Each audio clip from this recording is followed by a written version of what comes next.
aqui doía tanto, uma mesa no canto, uma rocha, um jardim. Mas eu soubesse quando naquela mesa ele sentava sempre e me dizia sempre que viver melhor. Naquela mesa ele contava histórias e hoje na memória eu mato sem de cor.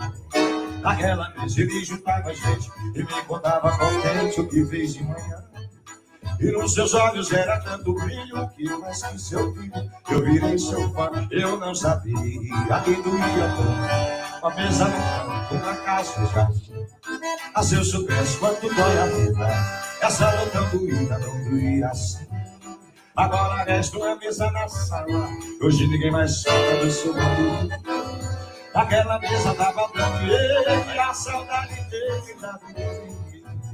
Naquela mesa tá faltando ele, a saudade dele tá doendo em mim. Eu não sabia que doía tanto, a mesa no canto, uma rocha, um jardim. Mas se eu soubesse quanto naquela mesa ele sentava sempre e me dizia sempre que viver melhor. Naquela mesa ele contava histórias e hoje na memória eu bati. So that's played a few times. Hey everybody, welcome. We're gonna get down on some forró. I saw Birdie said what's up, and Ann and Tom, the solid. You guys are the triumvirate. We got Pompey and Caesar and Marcus Aurelius, and you guys can sort out who you are, and Tom and Birdie. They're all good though. They're all good. Okay, what's going on here? I'm starting the stream, and we're gonna vibe on some of that. I do. Oh, I know why I hear a hum. Okay, I know why, but no problem. So we're gonna check out. We're just gonna start the stream listening to a little forró. Something cool dropped, I think like a few days ago. I found it. It is Mestrinho and João Gomez.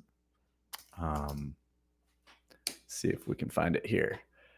Yeah, here it is. This is so cool. Okay. So this is this whole like record that dropped. This is their music video. You can tell because there's like no cables hooked up to the instruments.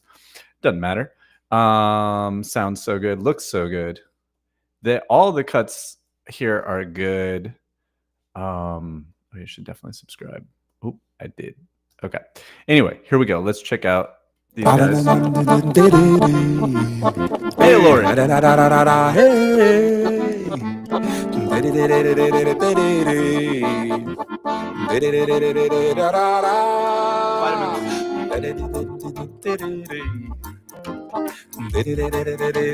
É um gênio, é um mestre.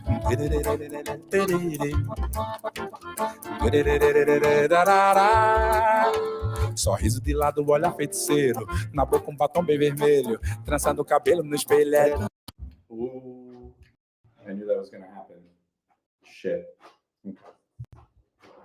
Okay. We'll get it figured out, folks. Allergy pill. Oh, it's so pretty. I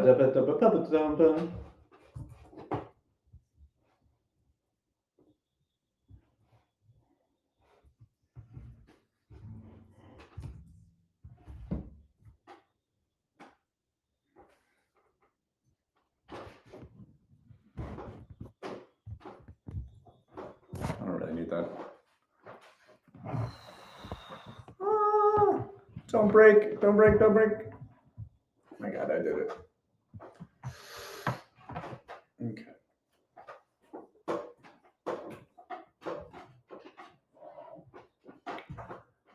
Now we got the wrap.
There we go.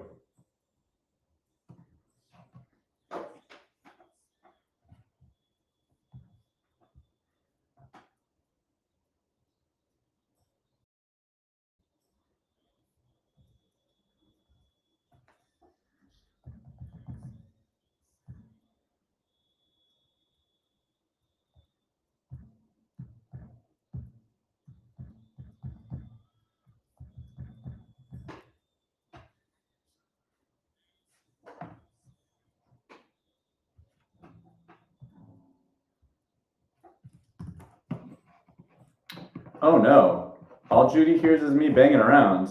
Okay, all right, we got an issue. Okay, is that true? Did you guys not hear any of that music? Okay, Anne says all she hears is me banging around. Okay, well, shoot. I can't hear the video and it sounds like your mic isn't working well. Okay, all right, what could be going on here? Thanks, guys. All right, so that's picking up there. Still don't hear the video. Okay. All right, what is, okay, so I can tell that's working. You guys should hear that, okay? Yeah. And then, okay, so what's up with the video? Why don't I hear that? Sorry, everybody. That would be here. That should be looping back. That should also be looping back. Should all be looping back. So what's going on? There. Yeah. Okay. Then that one also. Okay. I'm gonna check in with the chat. Okay. So you can hear the mic, but not the video. So what's up with the video here?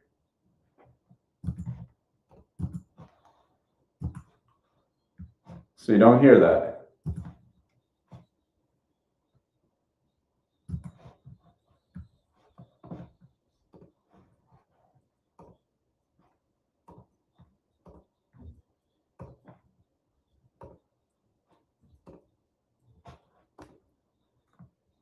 How about now, everybody? Do you hear the music?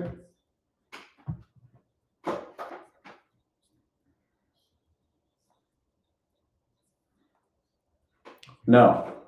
What the heck? All right, this is weird. What is going on here? Could be this. That's normal. That's normal. Let's see here. Okay, I'm working on it.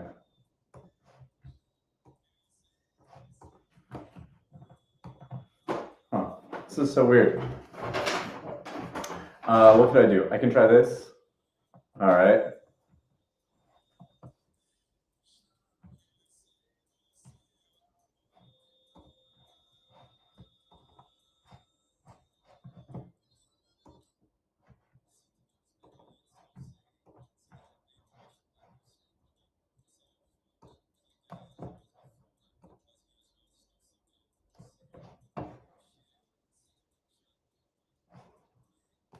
Still nothing, huh?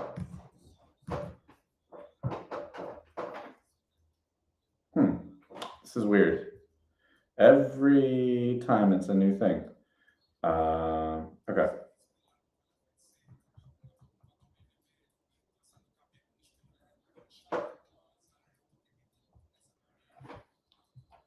Still nothing, huh?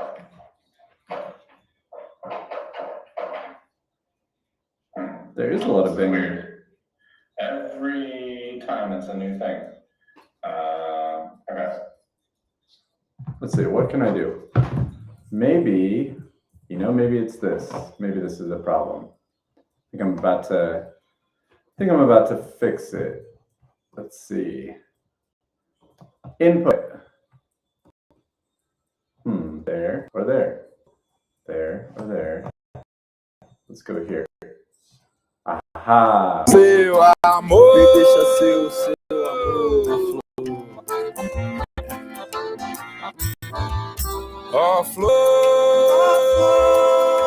deixa eu ser o seu amor.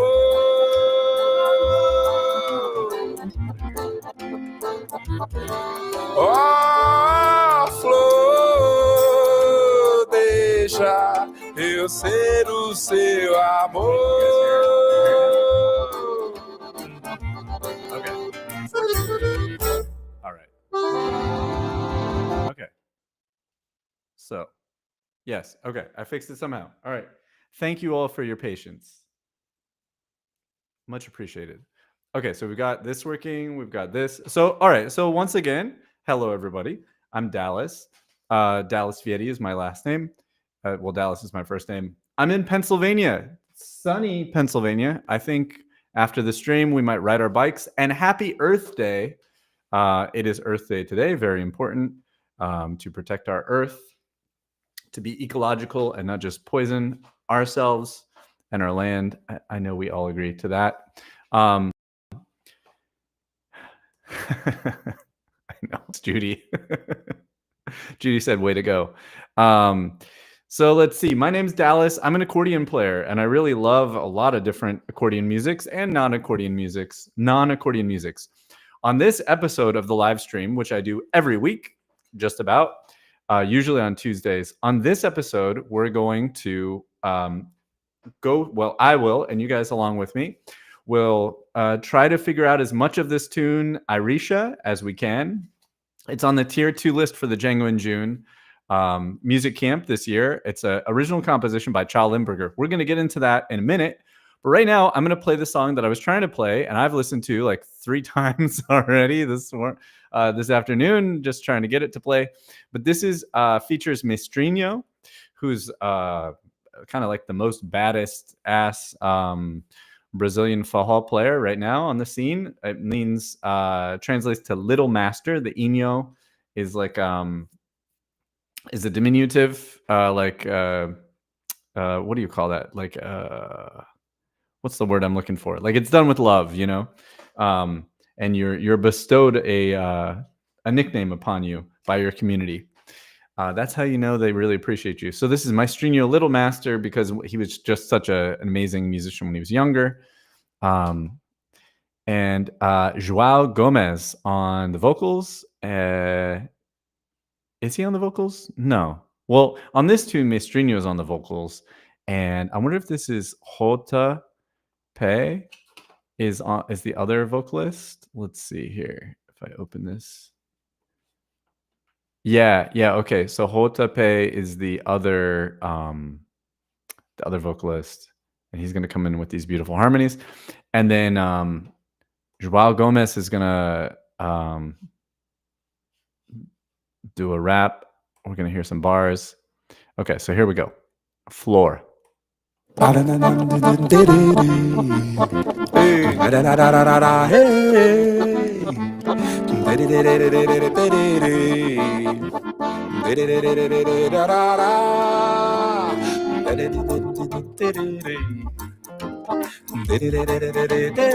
um gênio, é um mestre.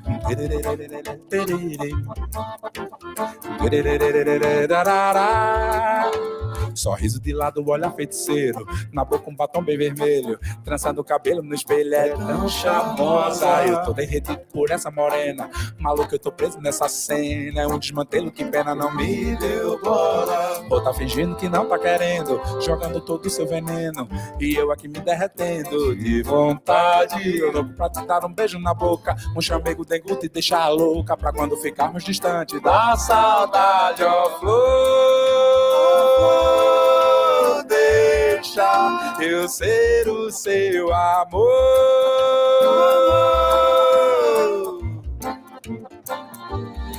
Ó flor, deixa eu ser o seu amor.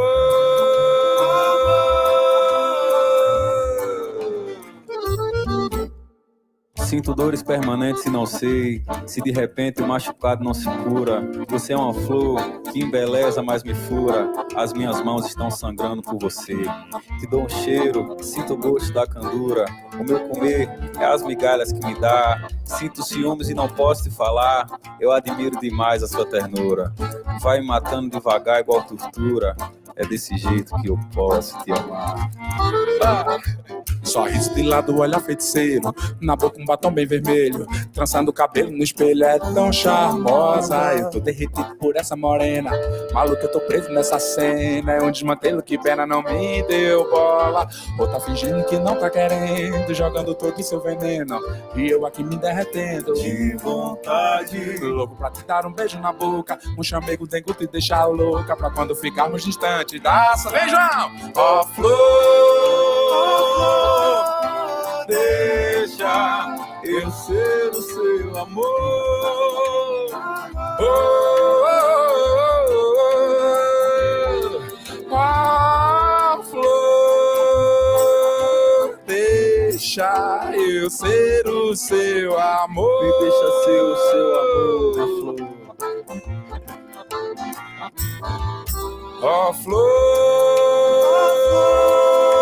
deixa eu ser o seu amor.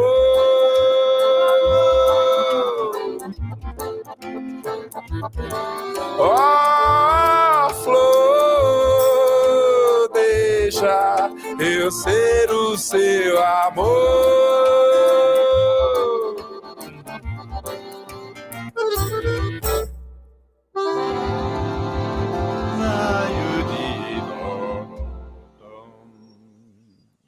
What a great tune. And there's a whole bunch of them here. This just dropped, I don't know, within the last week, 4 days ago. These all came out. Here they are. They're all beautifully shot, like music videos. I have not listened to all of them. Let's check out just one more. Let's see. How about this one? Just a little bit of it. This one's at night.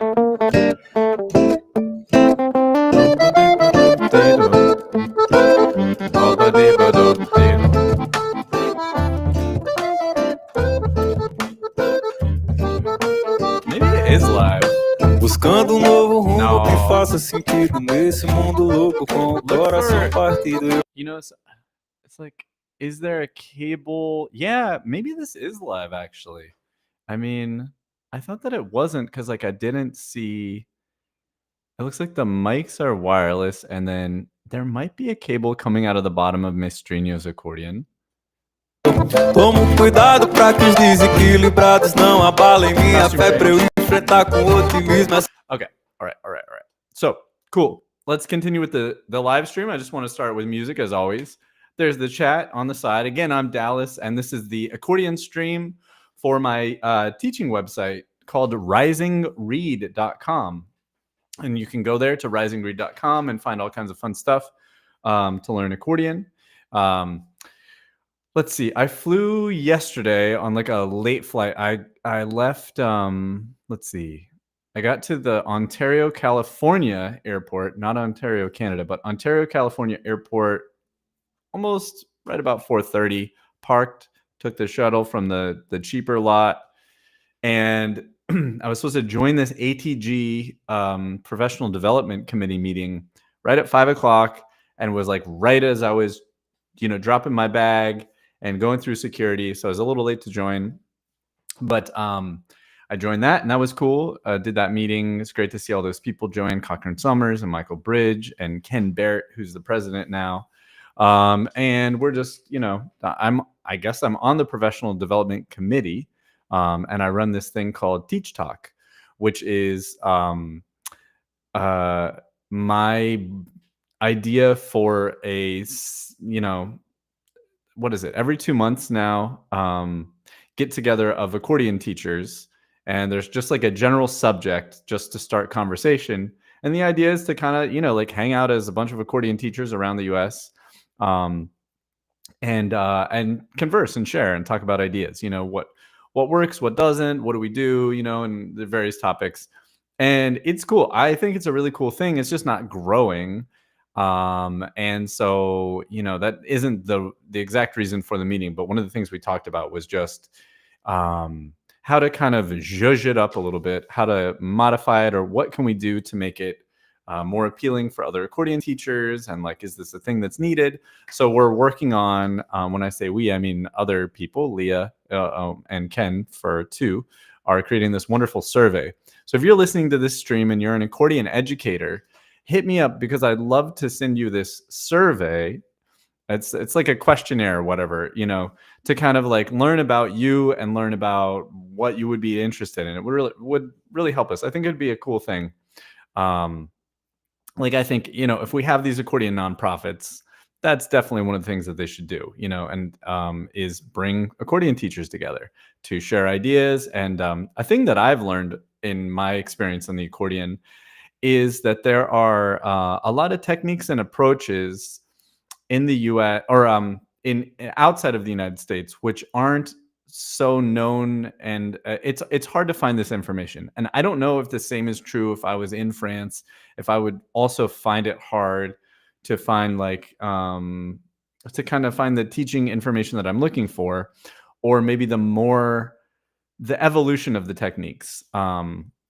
For example, playing on the surface, or you know, such intense bellows control concepts, even just literature or approach to the left hand, using, you know, something sort of. I'm trying to think of like really discrete examples of this so I can support my perspective. So playing on the surface, I think, is a thing that I've never heard about from any American accordion player, other than people going like, oh yeah, I think Frank Morocco did that, or it seems like everybody plays light, you know, which is like fair enough, but it's not like a developed pedagogical technique. It certainly isn't in any published books that I know of. Another one would be just like approaching using multiple chord buttons at the same time. So there are some beautiful arrangements by Claude Thomas, who just passed away recently. I think that was last year or the year before.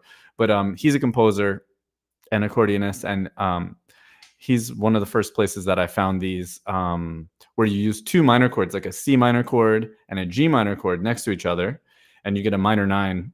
And it's just beautiful. It can be a beautiful sound.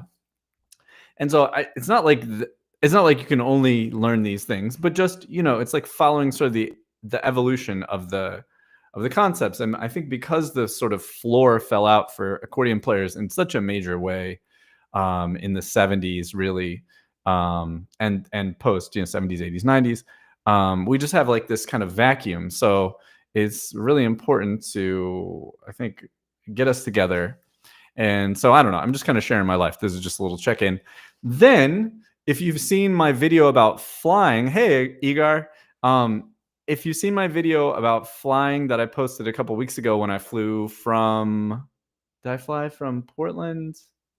I think it was when I flew from Pennsylvania to Portland. I think I made a video. Anyways, so this is kind of a fun thing. It's not fun, it's annoying, but I tried my usual song and dance. So when I was at the Ontario airport, I had lots of time. It was cool. I was feeling good, feeling happy.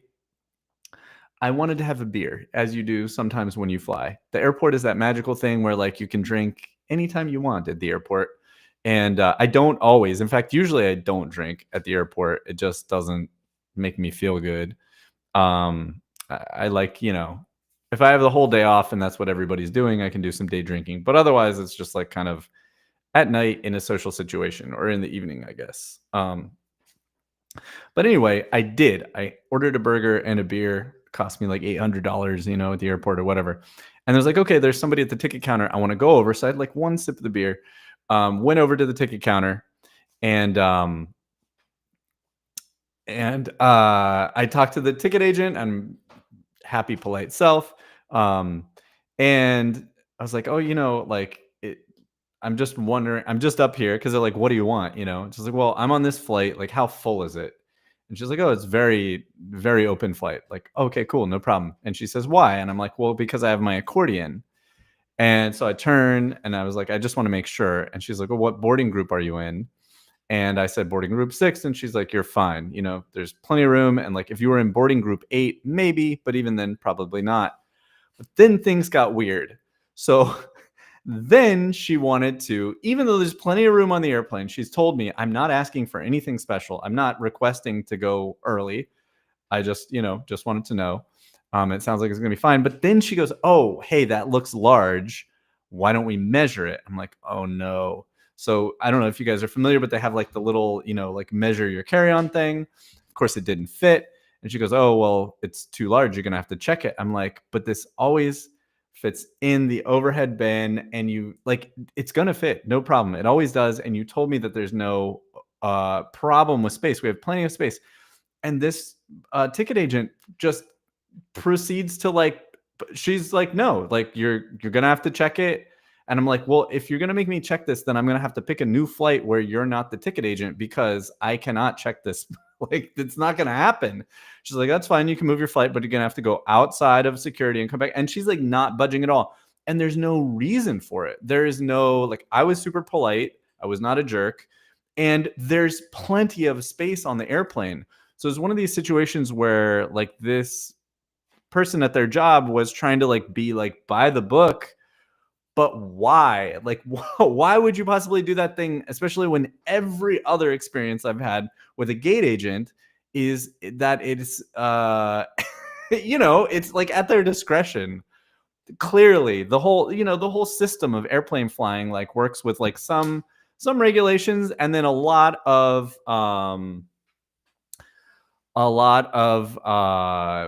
what do you call it, discretion, you know.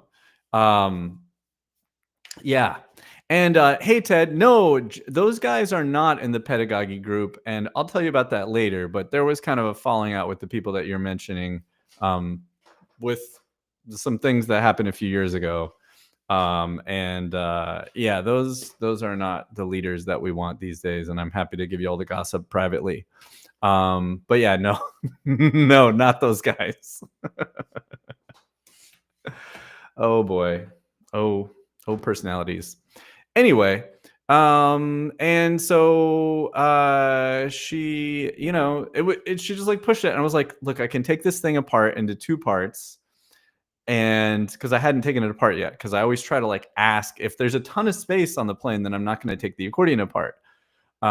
Because I would rather not take it apart, you know. Hey, Nomad Farmer. And so anyway, so then it's like she's just like not being cool at all. And so I go back to the little like restaurant thing where I had left my bag because it was like really close. Go over and I start taking apart the accordion, you know. And I take the accordion apart, I bring it back. And she had said also before, she's like, okay, well, if this comes into 2 things, like, yes, you can, but you're only allowed 2 items on the plane. So you're going to have to check your backpack. And my backpack had like my laptop and my iPad, things that like, if you gate check them, they could easily get smashed, you know, like I don't have like hard shell cases on them. Let alone it's just like super annoying because I wouldn't have my charger and I'd have to like, so I'm like, okay, I guess I could take the laptop and the iPad and I could put them inside of the 2 halves of the accordion case. I have to be more delicate. It's just like the whole thing is like, for what? There's plenty of room on the plane. And like every other time I've never had this problem ever. No one has ever cared. This person cares. So I go through the whole thing. I do what she asked me to do. I put it into 2 parts. I come over and I'm like, you know, in situations of authority, like there's no point in, or at least I never see resolution to upping the assertiveness, you know. It's like, I've seen enough people get kicked out of airport videos, you know, like I'm not trying to be one of those. And you know, it's like, it's out of my power. Like I don't have the power in this situation. This person has the power. So I'm just like trying to go, let me try to make this work. And so I go over there, and now there's like another person who is somebody, you know, the people that wear the vests that like go out onto I don't know if they like load the checked carry-ons like into the belly of the airplane or something, but they're like the outside workers. I'm not sure exactly what they are. So this guy, she's talking to this guy, and he's like kind of like, I don't know. I have no idea what his inner monologue is, but he's like, yeah, like you can take that on the airplane. You know what I mean? Like he's not seeing a problem with it at all. So it ultimately resolved itself. Like I went and did that. I had that little like shock, and then ultimately she was like, okay, but you still have to like walk down the like gangplank thing, the tunnel to the airplane. You still have to take your accordion backpack into 2 parts and carry it like that, and then put it up into the overhead bins independent, like, you know, as 2 individual things. I'm like, sure, you got it. I will do that. So I boarded with my group. I did that. And then when I got on the airplane, I like talked to the attendants, you know, the flight attendants that were in there. I was like, hey, like, do you mind? Like, I heard that the aircraft is like half full. Do you mind if I put it? And it's like a 737, some huge plane. And they're like, yeah, sure. You know, put your accordion back together and put it up there. So anyways, just a weird thing. It's just like, you know, I'm doing more flying in a compressed amount of time these days lately than I have maybe ever, you know, over the last year, because I'm like out to California, back. So anyway, it's just a little griping story, but it's like, you know, you think you have a system, like, okay, cool, like this is what I do. I go to the gate agent and I check, but then it's like, all right, well, now you've outed yourself maybe by having a large thing. So it's going to make me think next time, if I do even want to go over there, you know, if I even want to ask this question, or if I just want to try to jump in boarding group, you know, in the back of my boarding group and just do it. And then, you know, I don't know. But flying with an accordion on your back and putting it in the overhead bin is not easy. It's a pain. It's a total pain. Okay, end of the rant. But, you know, it all worked out. The accordion made it here. I played it for about an hour before I started this live stream, and here we are, ready to go. So okay, so everybody in the chat is chiming in. Okay, so here, let me interact with the chat in reverse order, reverse chronological. So Judy says, what about a Pelican case? So a Pelican case, one, I don't have one of those, and two, that would be, I'd have to pay what is it, like American Airlines is like $35 for your first checked bag. So I could do that. That could be my checked bag. And then I could just go with my backpack, and then my, like, you know, small, like rolling, you know, like the regular size, like case. And if I didn't need to bring a ton of clothes, like some of these trips, I'm like going out to California for a couple months and I got to bring a whole bunch of clothes because like the season changed or back. But that's not my normal life. This is going to be over in a couple months. I'll be back to normal. But yeah, Pelican case is a good thing. I should check in with Gabe and Jamie, because I know Gabe has one, and maybe even Frank Petrilli, and see what they do. Ted, yeah, I did encounter a very procedural gate agent. Yeah, exactly. For sure, man. Yeah, I know they don't need to be procedural. And Gary's puzzling over the traveling with the accordion thing. I agree, man. And okay, so reverse. So yeah, I don't know like what this person's issue was, you know, or like whatever. It's just like, I'm not, you know, just like try to chill out, and then just, I don't know. It's just like the whole judo thing. Like, it's like, how can I get the thing that I want, which is just to get onto the airplane with the accordion? What do I have to do here? How do I make this person happy? You know? But then in the back of your brain is like, okay, like I cannot check the accordion. You can't get checked because it will get damaged, and then you have a whole other problem. So it's like, okay, well, worst case scenario is I'm not coming home tonight, and I have to, you know, stay. Do I like drive back to my house and back to my, you know, it's like that whole thing's going on, like the plan B. But anyway, yeah, okay, so that's about it. Yeah, but the Pelican case could be cool. I just don't have one. I know that like when I made that little like piece of content for my YouTube channel about flying with the soft case, I say in the video like, oh, you know, just find it, they're easy to find. And then after I made it and posted it, I did search for some, and I can't find any for sale. The ones, like, they're all out. Like Potosa and Liberty Bellows, I think, had Fusilli, which is a wonderful brand. They're really stitched well and like very well made. Which I've never had, but I've just seen. But they're expensive. They're like $200-300. But really good. But they're not in stock, so I don't know. I don't really know. I'm trying to think. I think that the one that I have, I got from George Secor, who was the Machino guy. And I think I think I just drove or flew out there. I think I probably flew out there. I bought an accordion that he had. And then as a way to get it home, he's like, oh, well, I have this case that I don't need. So I think I bought it from him for like $100. And it does a fine job. It's not like a deluxe case. It's pretty thin. The stitching isn't great. It doesn't have a whole lot of extra things, but it works, you know? So anyways, but yeah, the Pelican flight cases, I'm kind of curious. Let's look up the Pelican flight cases and see if they're here. Because like, I don't know, things can still go wrong with checking a Pelican flight case. Like you should block the bases because they can get damaged. Let's see. Pelican cases, USA made. Okay, no tariffs. That's nice. Let's see. I wonder if I type accordion in here. No. So I can find it here. I'm not going to waste the whole accordion flight case. That's just like a foam box. That looks heavy too. But I mean, I would say, I don't know exactly how heavy. A lot of domestic flights are like 50 pounds is your checked bag limit, but sometimes it's 40, and like international it can be 40. It all depends. Sometimes it's 50, sometimes it's 40. Let's see here. I guess you would get one of these, and then yeah, then you're paying to check it, but then you don't have that stress about it.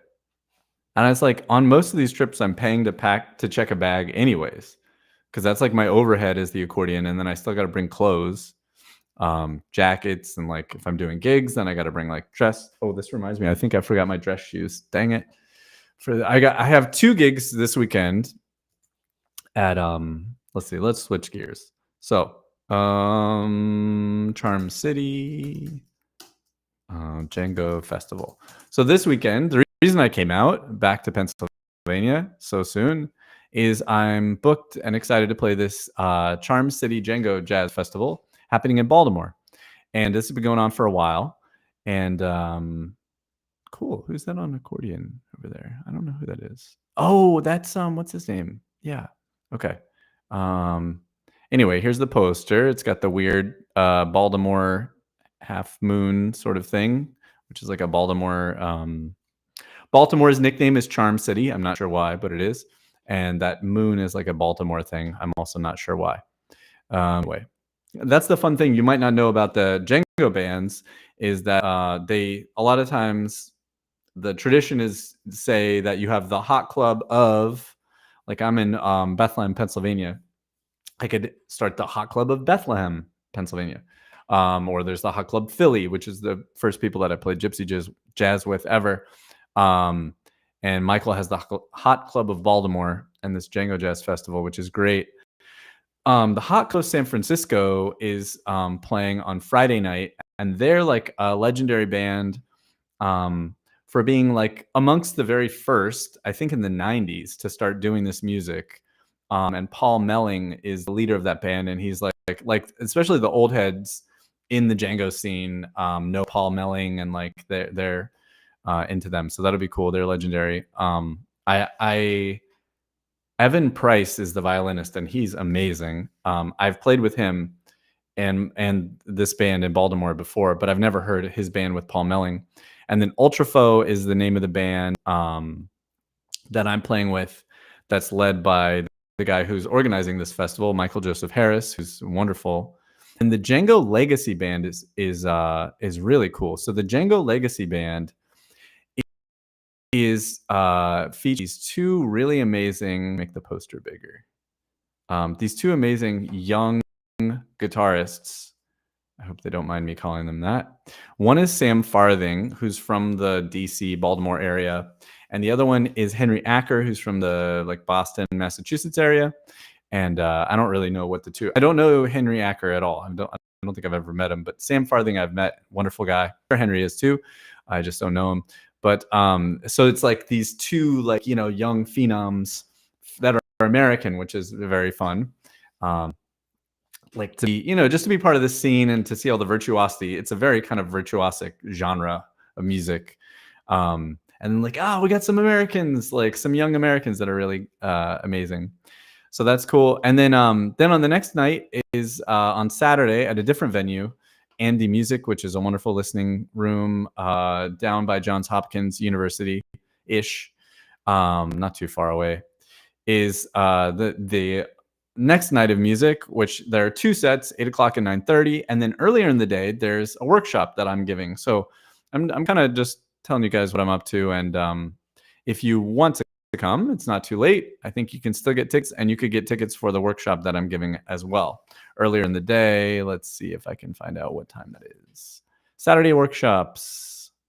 They are at, does it say here? You got to click this link and go to Michael's. There's mine. It's $30. What a deal. Live in person at noon on Saturday. Yeah, that'll be cool. Okay, so I'll tell you guys how that goes, and maybe if there's video from the performance, I'll play it on next week's stream when I'm back in California. And I don't know, what else? I booked a couple really cool Bastille weekend gigs on Friday of Bastille weekend, which I think is the 11th. I'm playing in Philadelphia at the American Accordionists Association Festival. And then Saturday and Sunday, I'm playing in Manhattan, the same place that I did these cool gigs for Christmas Eve and New Year's Day with Charlie Castelluzzo at a wonderful French restaurant called Pastis that's like right across the street from the Whitney Museum. So that'll be really cool. And they treat the band really well, and it pays great. It's a wonderful thing. I'm trying to do that and also go to the Whitney Museum probably after. As long as I'm there, you know. Anyways, okay, that is news and updates and gossip. So now on to what we're going to do today. We are going to, let's see. Yeah, this is what I'll do first. Okay. We're going to check out this tune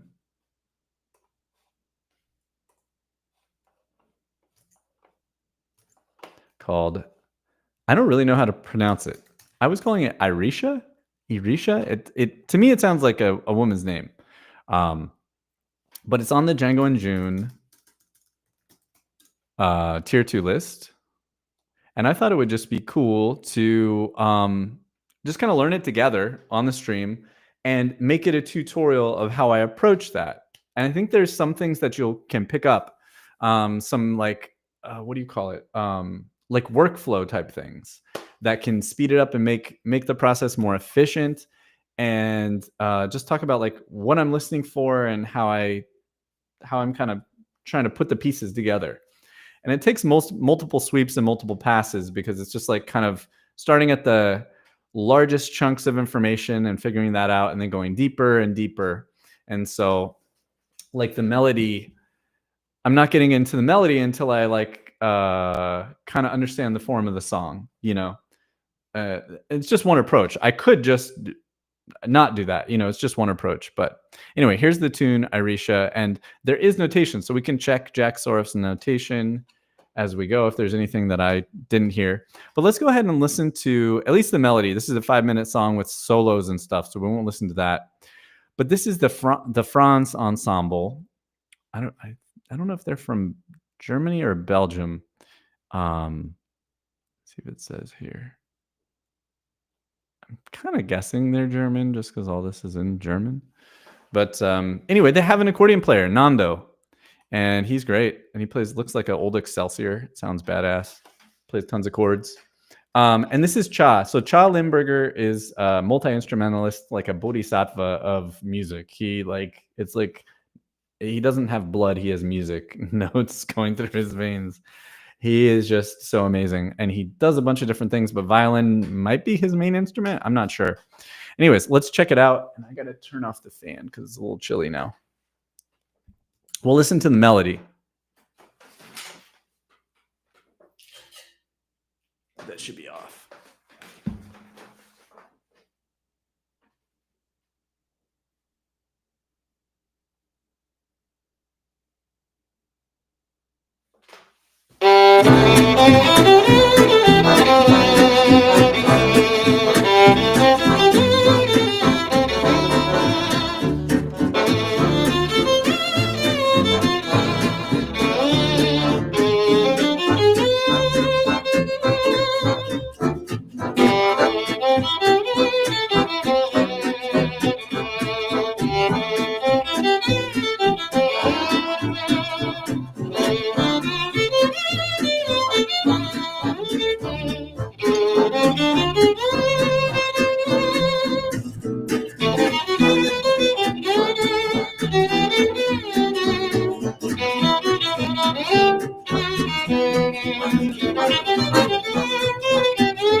Okay, that's the end of the melody. So it doesn't sound like it's a new tune, you know, in the sense of like the aesthetics of it has that very vintage Django, you know, vintage 40s sound to my ear. Sounds very 40s. Beautiful, beautiful tune. I believe it's an original tune written by Tcha. And so you guys still there? Yeah. Hey Simon. Simon put Guillaume Gingras. I don't know why you put that, but let me know. Why'd you put Guillaume in there? But so the first thing that we're gonna do here on this, let's see. I'm gonna stop sharing this and start sharing. I wish I could share both, but I can't. So I'm gonna start sharing my iPad. And the very first thing that we're gonna do, this is kind of like my tutorial, is we're gonna sketch out the form of the song. And so without an instrument, I'm gonna try to do a bunch of stuff here. I'm gonna try to do as much as I can without an instrument.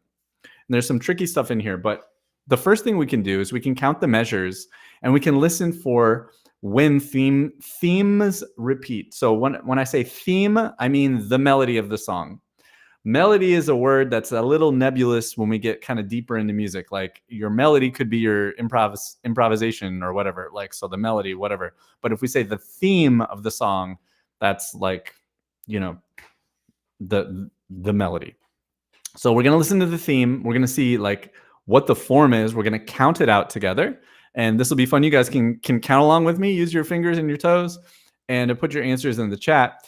And then we're going to try to like identify other things. We're going to see how much we can hear, or, you know, I will, and you will too, without how much we can hear relatively. So I don't have absolute pitch, but I have, you know, an ever getting better sense of relative pitch. So you'll see how we do that. But the very first thing we're going to do is identify the form. Now, before we go any further, can anybody in the chat tell me what you think the form is? Were you paying attention? This is another thing, is that like there's like kind of active listening and passive listening. And active listening is something that we learn to do more and more as musicians. And it's fun. Like I have a friend, Chris, who used to teach a lot of guitar, like tons of guitar. He probably taught like, I don't know, 50 students a week or something, after school guitar lessons. And he would talk about like how as students, their ears are getting better, that there's this like little point at which like it takes a little bit of this fun and mystery away from it. It's hard to describe, but it does. I remember those days too. I'm far past that now and happy that that is like long gone. But there's like passive listening just for pleasure, and then there's active listening. And so active listening can take all different shades, but it's very possible that you just kind of listened to this and enjoyed it, and you weren't even turned on like counting stuff or listening for similarities. But now I want you to, and maybe for the rest of the stream with me. So let's go ahead, and I'm going to start it back at the top of the tune. And I'm just going to kind of narrate what's in my head, which is the very first thing I'm going to be doing is just counting measures and seeing like when the section comes to an end. What I'm expecting is maybe 8-bar sections or 16-bar sections. That's the most common for this genre and this time period. So it's like the genre is swing, maybe gypsy jazz or just swing standards. And the eras, you know, we're talking about like 30s, 40s, 50s. These were a lot of popular songs that were then kind of performed by jazz musicians to have more jazz and improvisation, but still popular tunes. But there's a commonality to that. So that gives us like an expectation, which is good. It takes the burden off of just like trying to listen for a whole cloth. We expect to hear 8-bar sections or 16-bar sections. So let's listen. You won't see the video because what I want to do is share my iPad screen with you. There we go. And comme ça. Yeah. Okay. So you won't see the video, but you don't need to.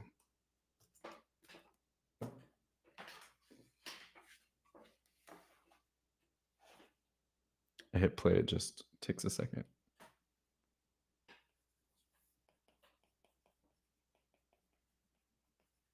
I think. Oh yeah. Okay, so I'm gonna count out loud, just so we're all on the same boat. 1, 2, 3, 2, 3, 4, 4, 2, 3, 5, 2, 3, 4, 6, 7, 2, 3, 4, 8, 2, 3, 9, 2, 3, 4, 10, 2, 3, 4, 11, 12, 13, 14, 15, 16. 1. Okay, so the first section is 16 bars. And I don't know. I think it would be like stupid and academic if I tried to put words into how I knew that was in the section. I just did. You can just feel that in classical music they call it a cadence. We also can call it harmonic motion. You can feel that it comes to an end. And also, if we're listening closely, he starts to repeat the melody again. So right where I paused it would be the second where he's. So this is the next part, which is the same melody.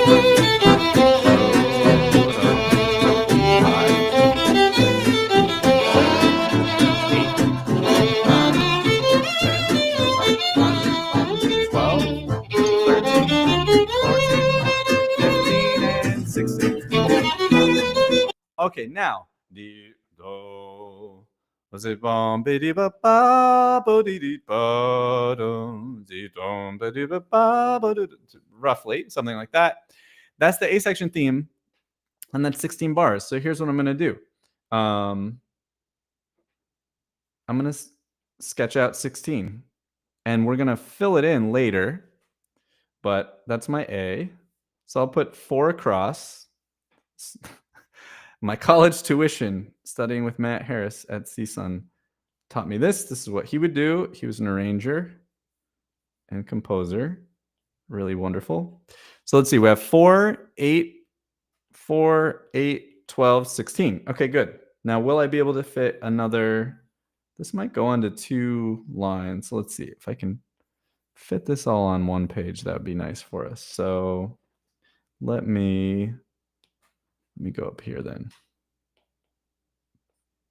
And I'm using Fourscore, the iPad app with the Apple Pencil, which I love.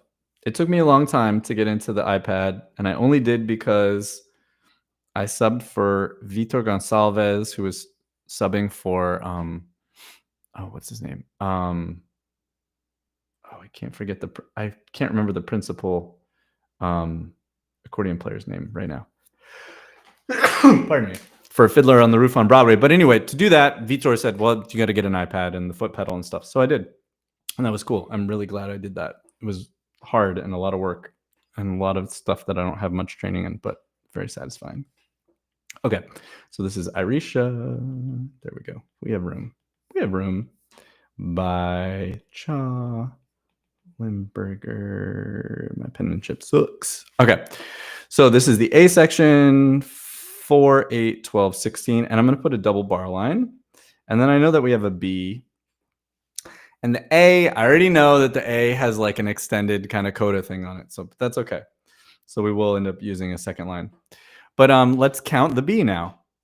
A lot of times what's common is, well, it's actually not true. Sometimes the B is a lot shorter. Django writes a bunch of weird tunes with short Bs. So let's see here.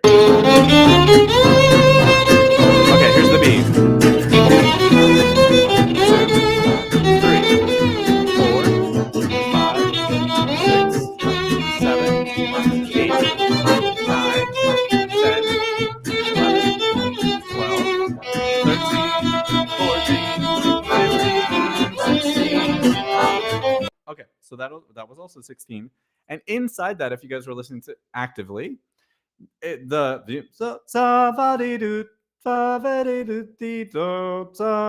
not singing it right, but starts on the 5th. That little opening theme repeats inside of the 16 bars. So it's like there are forms within forms. So like inside of this B section is its own little A, B. And this is all good because we want, as far as like when we have conceptual like thinking about music, the more things that we can say are the same, you know, that repeat, like, oh yeah, I'm playing it again, but it's just a repeat, or like just the brain likes that. That's really, I think, optimal for how human brain functioning is. Cognition, I guess I should say, is to try to find similarities, you know, find the similarities in things, and that speeds us up. It allows us, our nervous system, to just go, like, it's like, oh yeah, this song is just like this song, except for that's different and that's different. Bar 6 is this chord, and bar 8, and instead of doing this turnaround, it does that. I'm like, oh yeah, okay, cool. So we have this like whole sort of catalog of things that are similar. Okay, so that's the B. And then let's count the last A, because I think the last A, just listening to it the first time with you guys, the last A I think is longer. So I'm gonna hit play. 4, 5, 6, 7, 8, 9, 10, 11, 12, 13, 14, 15, 16. Okay. So it's not longer. It just is definitely different. It's definitely different. So the first two A's I think are identical, with the exception of like having a chord at the end of the second A that goes into the B, since the B goes into a minor sound, minor tonality, which we could say key center. But the last A is really similar, except for, let's see, where does it change? Well, we'll find out when we get there. Okay, so let's go. So then after this, what I like to do is I like to try to learn as much just with my ears and my relative hearing as I can, because that's lifting weights, that's lifting heavier weights, so to speak, or doing harder exercise, really practicing that. And that's the skill that we want. We want to be able to just listen to something and hear it in terms of like this kind of nebulous, like we don't know what the key of it is yet. So I don't know if it's in the key of G or B flat or A or F sharp or whatever key Tcha's in. I don't know, but I will know the 1 chord and the 5 chord, and I'll be able to like figure out some of the melody by ear, you know, not all of it. And all that sort of stuff. And why do I want to do that? One, because it's fastest. It's fastest, and that's the skill that I want, is to, like a language, if somebody speaks to me, I want to be able to understand what they're saying immediately, right? I don't want to like only understand a couple of the words, right? That's not fluent in the language. And the other reason is that for me, in the kind of music and people that I hang out with in musical situations, I want to be able to just play along with a tune that I don't know already, you know? And even more than that, this style of music is all about making spontaneous changes that are exciting. And if I can follow musicians as they make spontaneous changes, then I can be part of that more in the moment composition sort of aspect of this music. So instead of being like, I know the chord's supposed to be G here in this measure, like if I have my ears turned on, then maybe the guitar player is playing some different version of G or just a whole different chord, you know, and I can follow that. Or I could sit down like at a place like Django in June. This is a wonderful, Django in June is a week-long music camp in Massachusetts on Smith College campus. That's all about the music of Django Reinhardt and his et al., his contemporaries, and then people after him. That's called Gypsy Jazz or Jazz Manouche. Anyways, that's a place where I'm going to hear a ton of tunes that I don't know, and I can just sit down and, you know, play quiet enough that I can hear myself, but I'm not messing it up, and I can learn tunes that way. Same with on recordings. I could do the same thing. It's just less fun, more fun with more people. Okay, so what we're going to do now is we're going to go to the A, and I'm going to try to find where the tonal center is, where the 1 is.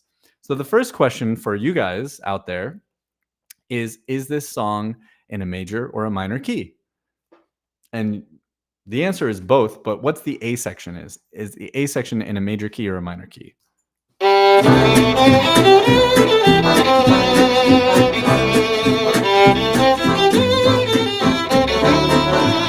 Okay, so just starting off, I think that I'm going to use Roman numerals first, And then I'm going to go ahead and put in chord symbols next. So let's see. Let me pick a color for the Roman numerals. We'll do, what's that, like a brown? It's kind of ugly. It's like a brown red. Yeah. So I hear do, do, do. Da. So da is the root. Whatever that is the root, and it's a major. Da bi ba da ba do di di dum is the tonality. That's what the key is. Whatever that is the key of the tune, of the A section.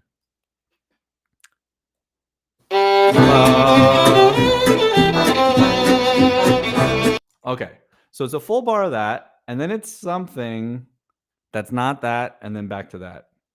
So D D D D D D D D something, and then D D D D. And when I say D, I'm singing the root of the chord, which is a wonderful thing that I do. Yeah, Judy and Ann, congratulations, major, wonderful. Okay, so I'm just gonna go through and start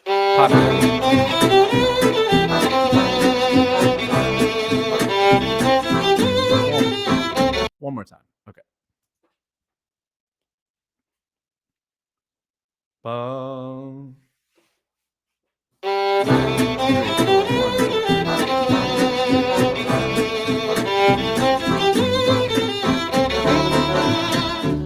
Okay, so this sounds like a 6 dominance.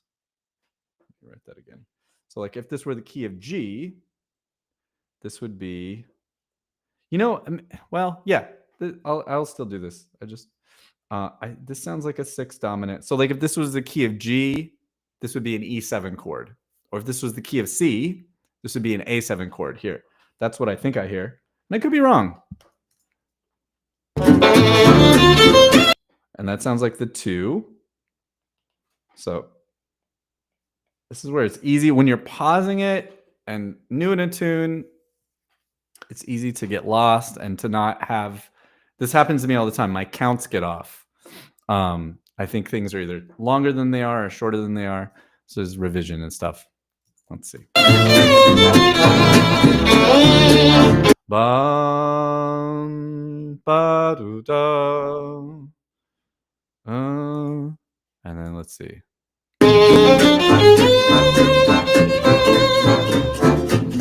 Okay. So that sounded like a minor 4. And then kind of a 1, 6, 2, 5 here. Okay. So again, I'm going with what I think I hear, and then there are things that I'm not totally sure about here. That question mark chord. And it's like vocabulary. So the more that I, practice this, and then I'm going to go to the instrument, or I'm going to sort of sing along with it and try to pick it out, one of those two.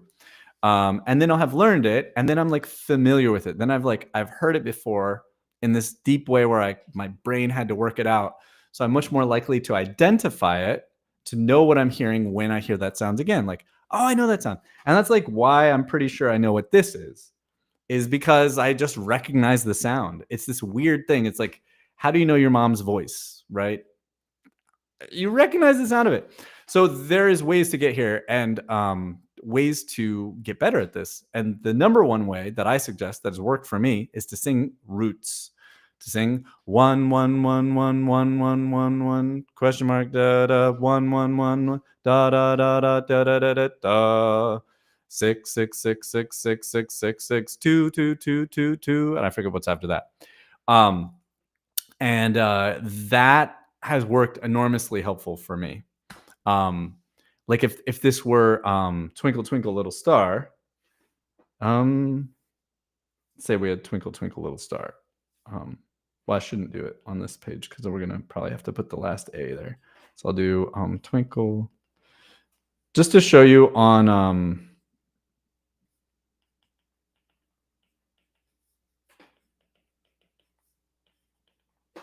so if we're in the same key that Tcha's song is in, a twinkle, twinkle, little star, how I wonder what you are.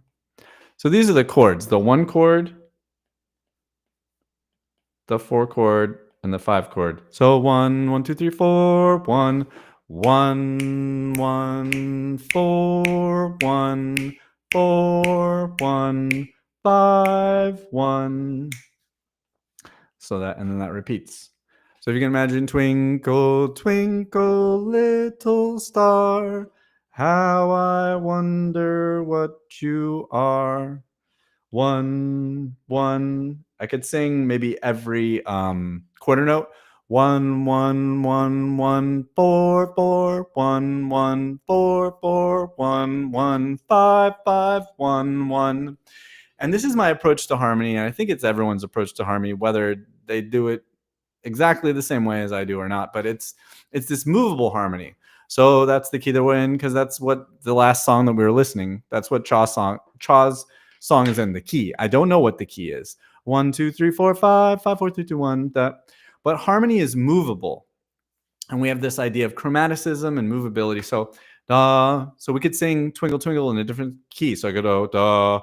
1, 2, 3, 4, 5, 4, 3, 2, 1. 1, 2, 3, 4. Do, do. Twinkle, twinkle, little star, how I wonder what you are. And all of the interval relationships are the same. And practicing things in different keys is enormously helpful for me. Enormously helpful. Like when I'm preparing all this music for the 2 concerts on Friday night, and well, it's really 3 concerts. But the 2 nights of music, I have to learn a lot of tunes. I know a lot of them, but I need to learn some of them and new melodies and a lot of notes and stuff. And what helps me more than just memorizing the tune over and over and over again is to take it and to transpose it into different keys. That, for some reason, that like locks it into my brain. It like locks the sound into my brain along with like sort of the mechanical intervals.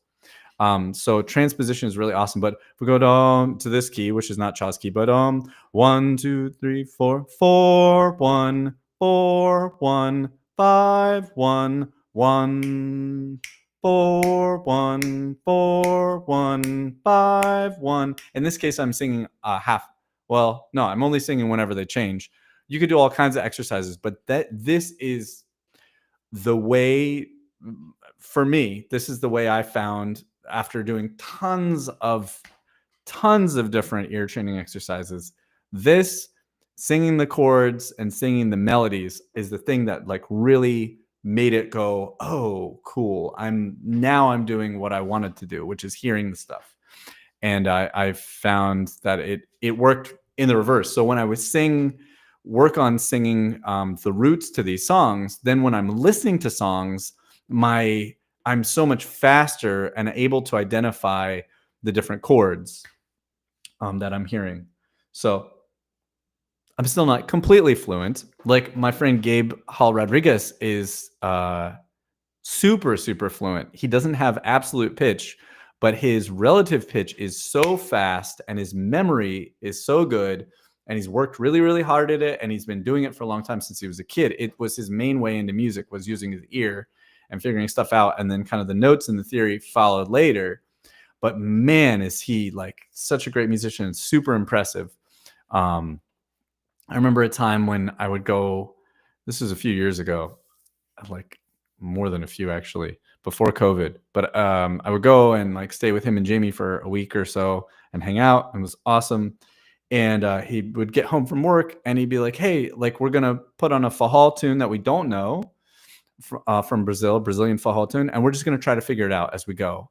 And that's what they would do. And like, they'd try to memorize it and figure it out. And like, it was like a little game. And that certainly contributed. And I remember talking to him on the phone. He's like, yeah, I'm at the point where I can kind of hear a thing once and kind of know what it is and then play it. I was like, wow, I think that's where we all want to get, you know? And we can. And even if you don't get there immediately, you're going to get better and it's going to be so much more fun. Okay. So let's keep listening. You won't see the tune. I mean, you won't see the video, but you'll hear it.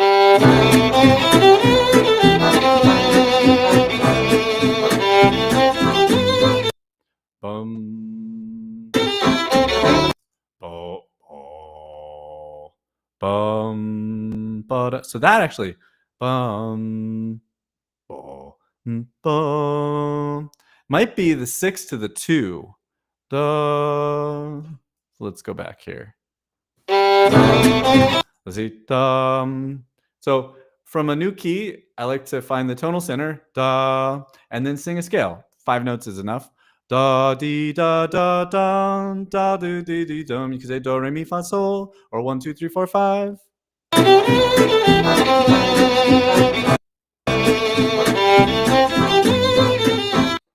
Okay.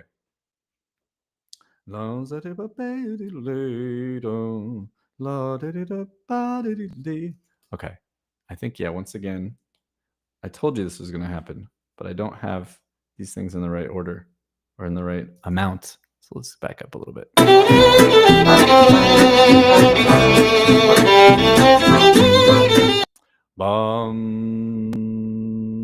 That's the 6th dominant, I think. Bum.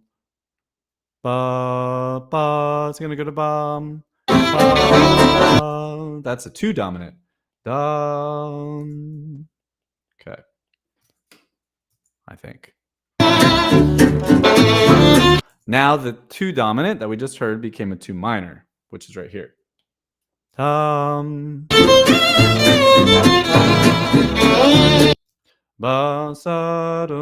So that sounds like that same weird question mark chord. All right, so let's go back.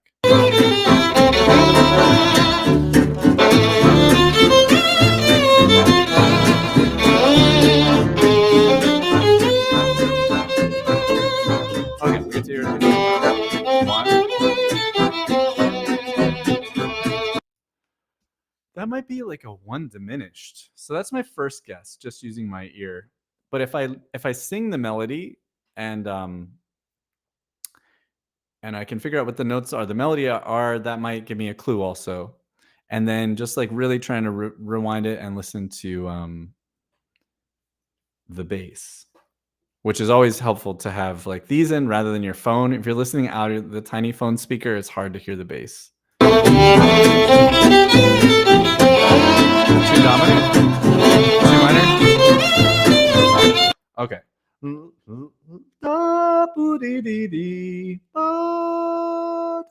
Let's see. Okay, so that's 2 again. I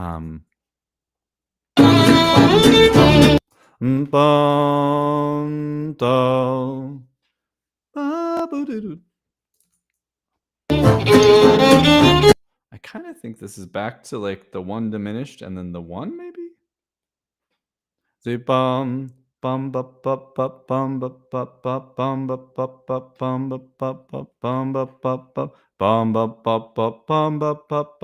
bum 2 minor, 2 minor, 1 diminished, 1 major, 1 2 3 4, 4 minor, 4 minor, 1 6 2 5. I think this is 2 4 minors. All right, let's listen one more time. Let's see. Bum bum.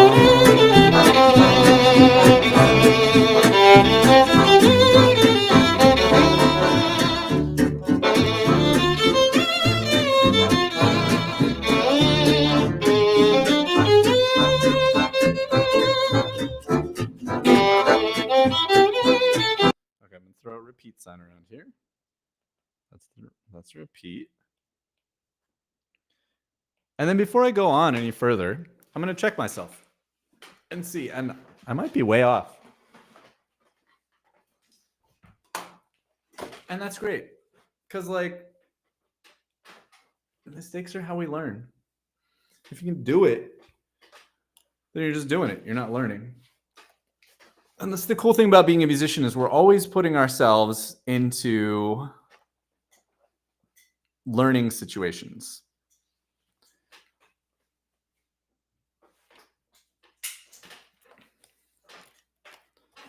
I wonder if I can sing the melody a little bit. Well, let's first find out what key is this in. Oop, I got to plug in the accordion. Hang on. And make sure that it's... hang on one second while I plug this in.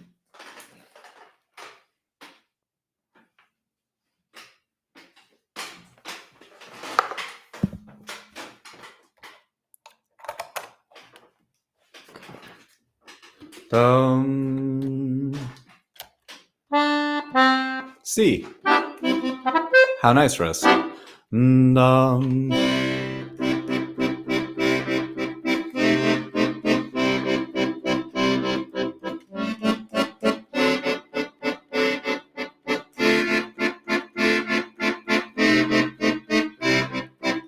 Minor 4. That doesn't really sound right.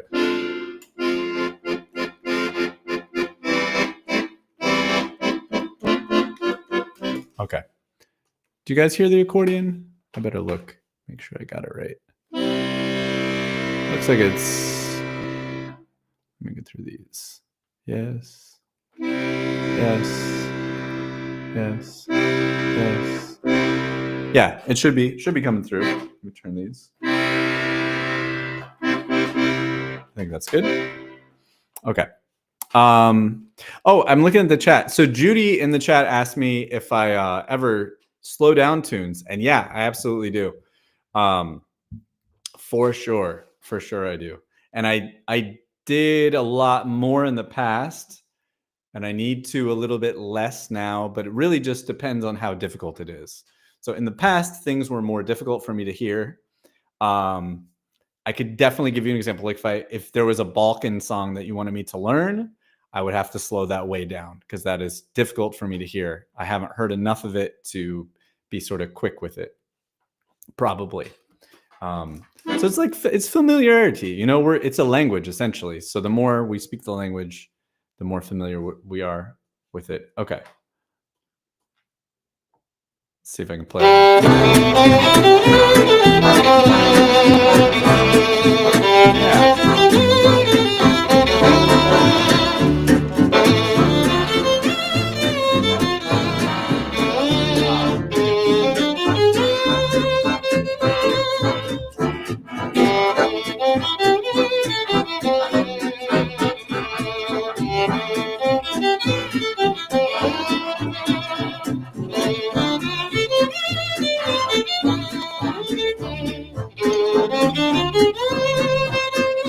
Okay, so I think I have everything except for this.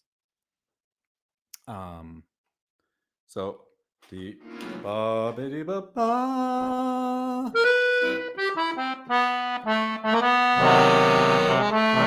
Yeah, so it is. Let's see. Let me get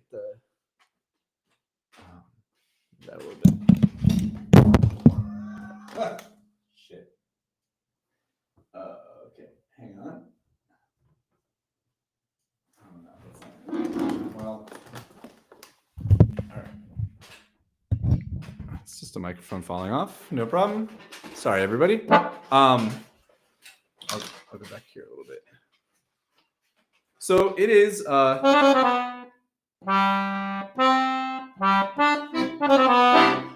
Does it?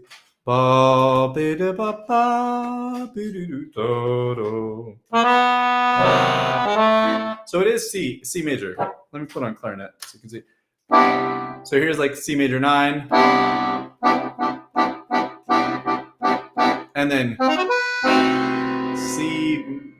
it's like C diminished, but with the melody is a B, so that makes it diminished major 7, diminished major 7, and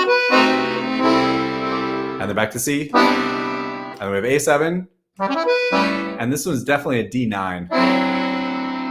So that's here. So I'll start putting these in here. So we got a C, and this sounds like a major 7, but we'll see what the melody is. And then let's see, get rid of these. 1 diminished. This is called a common tone diminished. It's a C diminished, but it has a major 7 in it. And then we're back to C major 6. This is C major 6 probably to A7 to D9. And I can tell that I can hear that there's a 9 on there. And it's like a real, to my ears, it gives it a different sound that's like, that's it. Versus just a 7. And then to a minor. So I think this is D minor 7 and D minor 7 again, I think. And then this is not what I thought it was. It sounds similar to like this, but it's not. So I need to listen some more. But we're getting there. Okay, back it up a little bit. Beep, bum.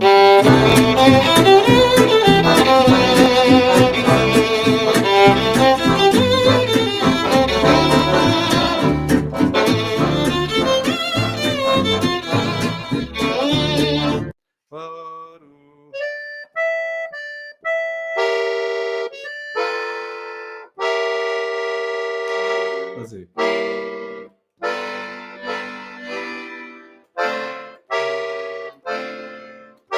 Could it be a C sharp diminished going to a D minor again? Let me try that.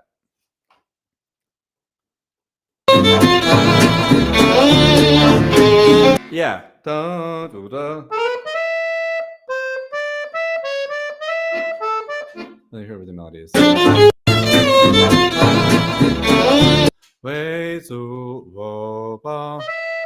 Right?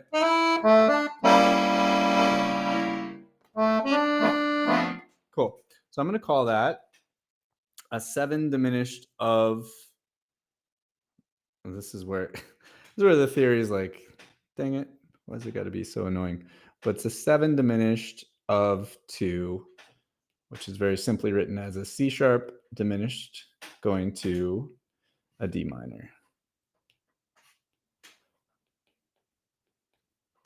And that's a 2. And then a 4 chord is that great classic. That sound is so, I don't know, full of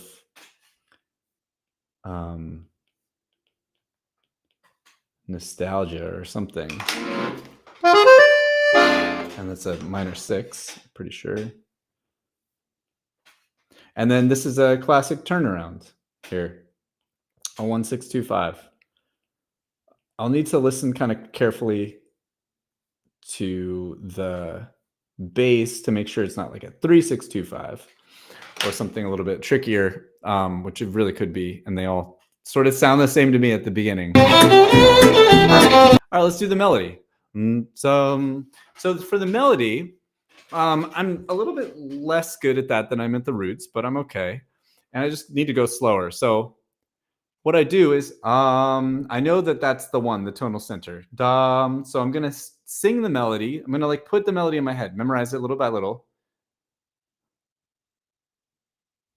Ba,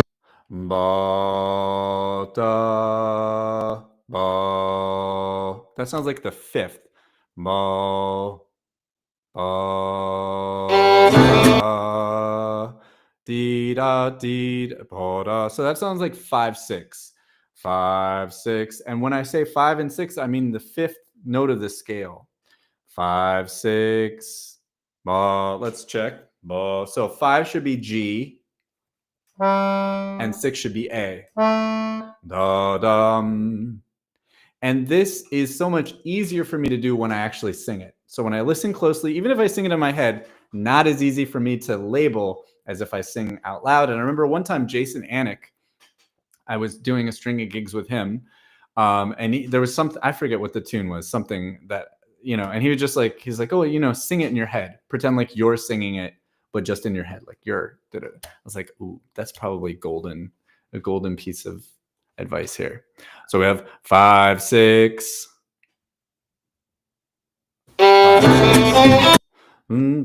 Da da dee da. That sounds like 1-3. We 7 5-6. Oh, it sounds so much nicer coming out of Charles' violin.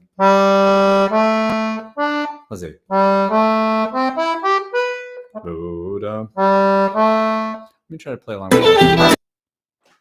Buddha.